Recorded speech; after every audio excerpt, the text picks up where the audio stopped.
let's hop back over to our UI, the content view, and we'll start using the results object. So for the text field, we actually want to send the search text to our function over here as a search term. So in order to do that, we're going to say on commit. So essentially when the user presses return, we are going to call our app search class, get results, and our search term is going to be the search text. And then the results that come back, we're going to do self.results equal results. And I think we need a closing bracket here. Yep.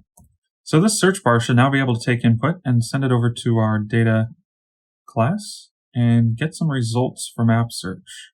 If we come over to our data, we can see that we have something called a poster path. This poster path is the path to an image. And so we'll use that poster path to populate our image here. Now remember, we just have a URL. We don't actually have the image. So we'll actually need to go fetch that image asynchronously, which will require a little bit of magic. But fortunately, folks have already solved this issue. So all we're going to do is create a new file here. And we'll call that async image.swift. We will just copy and paste this async image functionality into that file. And all of this functionality comes from this async image project by Vader. So that's what we'll be using here. So once we have that, we'll come back here and we will create an image URL. And these images come from tmdb.org. And then we will add in result.posterpath.raw. Now, in order to use the tmdb.org API, you will need to register here and get an API key, which I have done, and I will now put in here. So this URL should look like this. Once we've built our image URL, then we're going to create an async image object. We'll pass in our URL.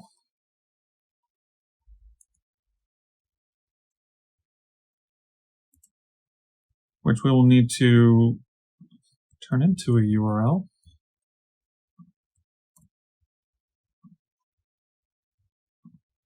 And the placeholder is just what shows up before the image is loaded. And for that, we'll just use some text that literally just says loading.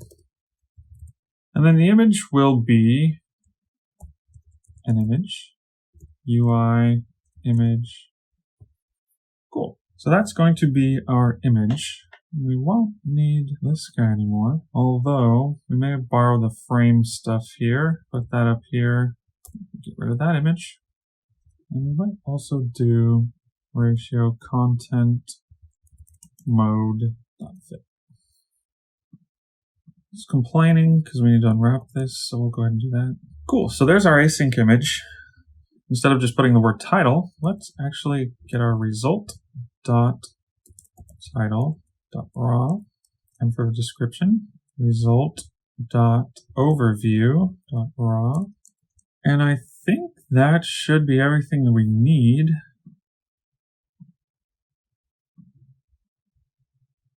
Let's run this and see what happens.